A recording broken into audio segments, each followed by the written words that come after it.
Keeping venomous reptiles is an unforgiving hobby, requiring proper training and lots of experience. One simple mistake can be the difference between life and death. Remember, the most venomous snake in the world is the one that just bit you. There are no venomous snakes with training wheels. Just because you see Viperkeeper handle snakes a certain way does not mean you should try it too.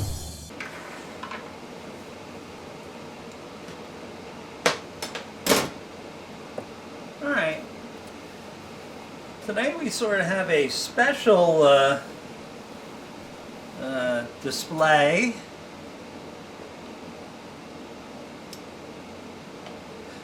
In the green corner, we've got a Trimysaurus insularis from the Green Rocket. This is a baby that is produced by the Green Rocket without the help of a male. It was born in June of 21, and it's rather small in size because in the blue corner over here we have a female Trimysaurus insularis that was born in May of 22, so it is just 13 months older than this one. And these guys have been sort of not the best feeders, but these are two females. One would think that the 2-year-old would be quite a little bit larger than this one because of the genetics and the Green Rocket producing offspring without a male. How dare she? You know, I've always sort of felt right along that these guys aren't quite up to speed compared to your traditional male-female coupled offspring from the big blue girl in there. The Green Rocket's as big as the big blue girl. A matter of fact, they're sisters. Except the Green Rocket decided to have babies without the use of a male and sperm. So this is an exact genetic duplicate of the Green Rocket, although it's exhibiting some dwarfism, I would say. For being a June of 21 animal compared to the May of 22 animal. Okay, so, you know, diet may, you know, factor into this. This girl is a hog and eats, you know, fuzzies without any issue off the hook, although me disturbing her will probably put her off feed, but she'll be okay, I think. And this character, like its sibling, which is another green one, who actually, you know, ate yesterday, so I didn't disturb it. I just brought this one. Are eating primarily geckos, although the other green one, I think, accidentally ate a pink mouse that I gave it. It was expecting a gecko, grabbed it, held it, and ate it. So I wasn't going to complain. But that can show you, you know, quite a bit of difference in the sizes of, you know, babies that are cloned and not necessarily produced in the natural manner. We've got to replace her water dish and add some water to the cage. It's winter time and it just wreaks havoc on the animals We have a misting system. We mist once a day. Just can't keep up with the humidity level.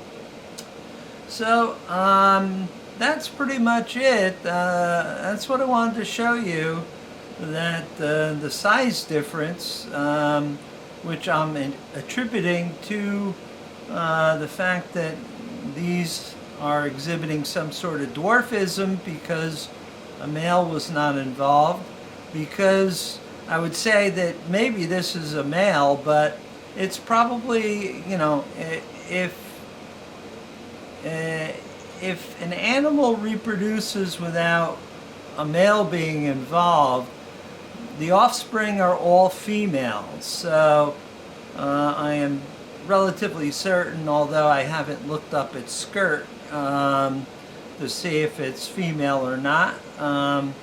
Again, because it's a difficult feeder, and I don't want to handle it and disturb it.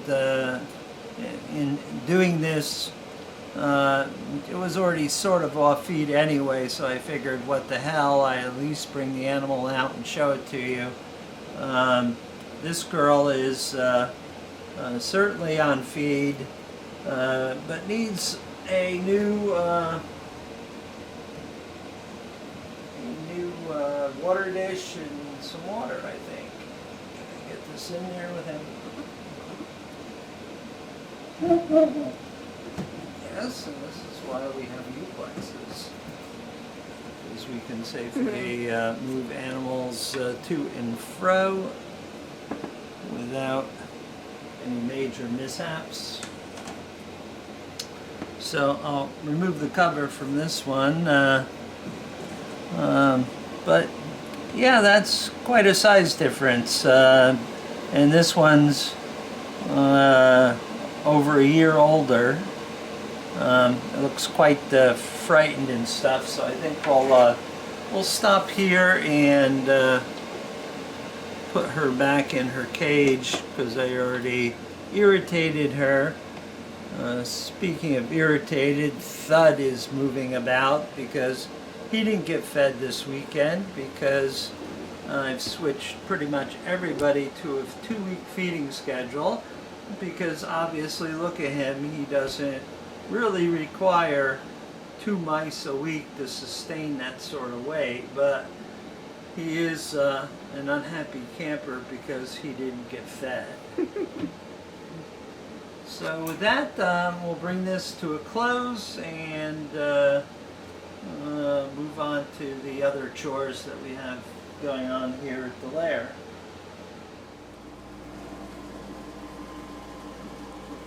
Well, Mr. Russell's Viper decided that he would not be spicy and actually go and get his rat and start to eat it. Actually, might have a better view from this side, although the window's dirty.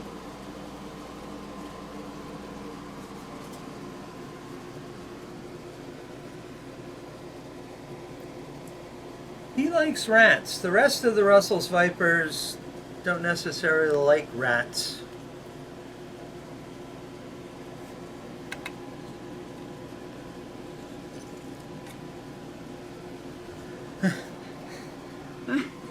Is there anything for me? Yes, as I was saying, not everybody likes rats. She prefers mice. The guy on the bottom prefers mice. So, Oh, yes, it's even unnerving when it's through the glass. yes it is. Because you know these guys can mean serious business. That was uncalled for. Now be careful, she'll go spicy and not eat at all, so we have to sort of leave everybody alone. Okay, so he's eating, he overcame whatever set him off, so we're going to leave the room. Time for me to swap water dish because he has his mouth full of rat. He's not wasting any time. You can open this and get a nice view.